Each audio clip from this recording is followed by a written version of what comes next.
in thought and word and deed. I rest my life upon the sure foundation of eternal being.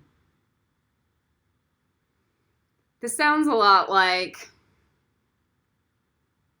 you are today a direct result of every thought, word, and deed you did the day before. That is the way it has always been, and that is the way it always will be. This should be enough, right? But let me break it down for you. It is only from my cup's overflow that I can give to you. I cannot give what I do not have. Most of you guys spend so much time trying, failing, because you're giving things that you do not have, and you're making promises that you cannot keep. And you're what? Mediocre. My best lesson I probably ever received in life was at Fender. It was a dragon company. It's been around for 70 years. They know what they're doing. Somehow they're able to be a 70-year-old company and still exist in this millennial age and exist with success. And why? Because their product is quality. Quality. Something that none of you guys fucking care about. You know why I know that? Because that's all I see in all the work you guys do. Is that you guys are quantity, do this very fast, get it done, and not actually do an apprenticeship. The Fender designers for the guitars actually have to do an apprenticeship program. This is like an old understanding that you would go and study with a master before you ever started getting paid to do anything. None of you guys do that. My first year out of college, it was like, I'll just do work for free for anybody. Just free. This whole program, free. Like, I'm going to do the work for free just to build my skills and then climb to the top so that then I can cash in later. You are always in life going to feel the pain. Always. The question is, are you going to feel the pain up front? Or are you going to feel it like fire-breathing dragons from behind? That's the next question. You guys think God cares about you? God's too busy reconciling his own existence. Or her own existence. Same thing. Do you even know what that means? It means there's a shadow component to everything. And God is too busy focusing on like, how do I make sure everything stays stable and does not implode? God does not care about you guys. You guys need to care about yourselves. Period.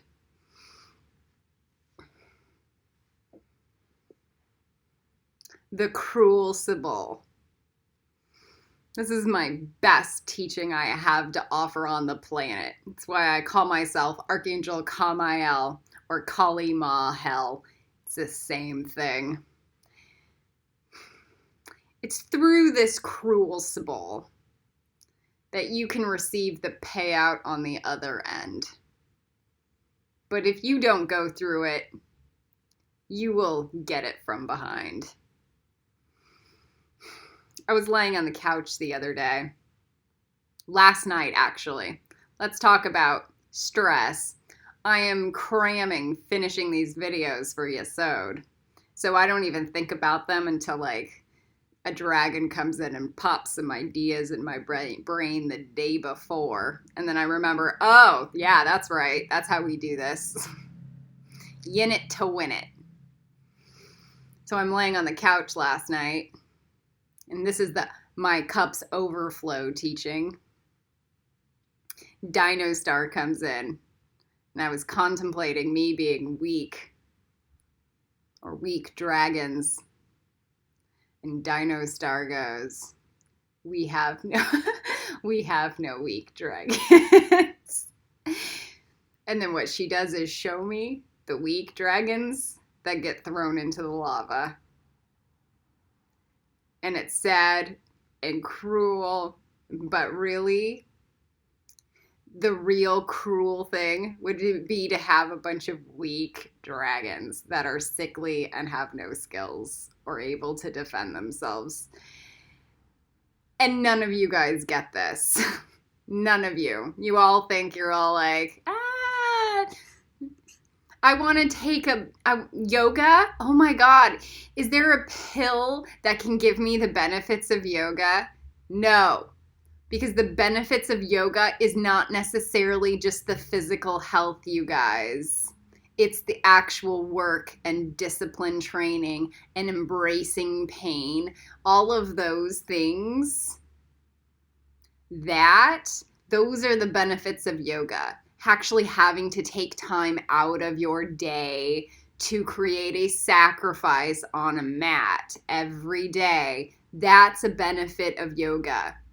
Learning how to make time for what really matters, benefit of yoga. It's not what you guys think it is, which is like, oh, my body looks good. Your body's not going to look good underneath a dragon's foot. Do you understand?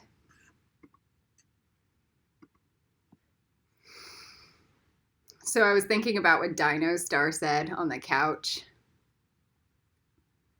And I was remembering the scene in Jake Sully in Avatar that almost none of you guys have ever seen, because almost none of you have even paid for the movie, much less the director's cut of the movie.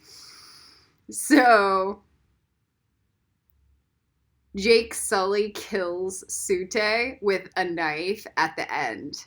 You know, like Neytiri's was supposed mate that was supposed to be the leader, the dick guy, right?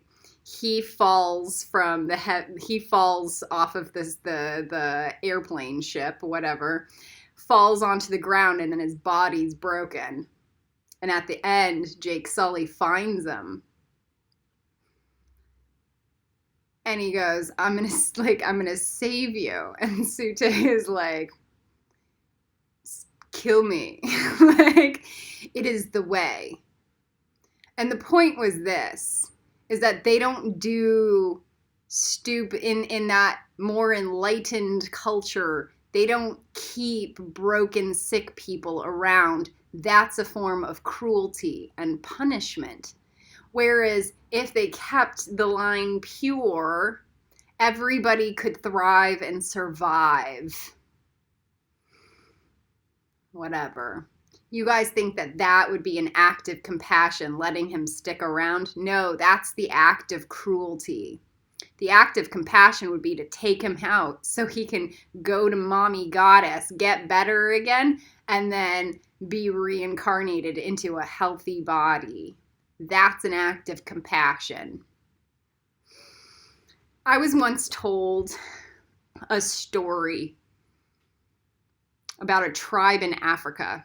I have never once done the research to see if this is true or not, but the lesson's true. So I'm going to relay it to you. So there's this tribe in Africa. They're a snake tribe.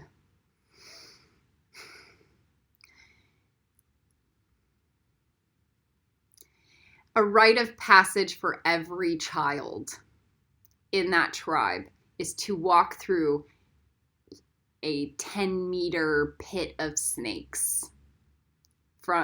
We're talking like mambas, cobras, like poisonous snakes. Be bit, 100 times, and then wait it out after they get through to the other side. That's a crossing of the abyss. The process of this is that if any of the children cannot transmute the poison, they don't survive. They don't last. And where many of you guys think that that would be cruel, the tribe in Africa is like, all of the children survive. You want to know why? Because it's a purification process. Because through the bloodline, their blood has been mutated over and over to be able to continue to transmute the snake poison. And for the rest of their life, they can be bush people walking barefoot through Africa and never worry about getting bit by a snake. Ever. Where what most of you guys would say is cruel, they're like, can you imagine your entire existence being afraid of being bit by a snake? That would be miserable. Just take them out. So, almost none of you guys really understand the art of sacrifice. You guys think you guys sacrifice for your jobs.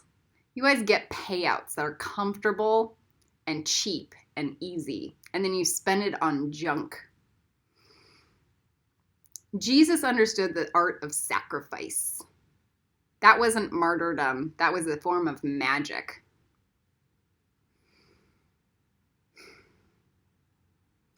If you do not pay the pain up front, you are going to face it from behind. Period.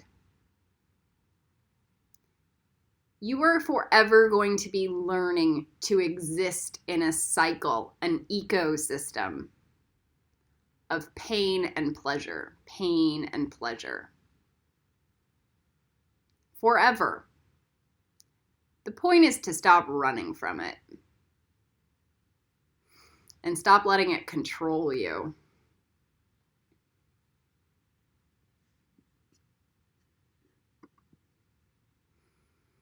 This is the crucible. It is through this, through my stress, through everything.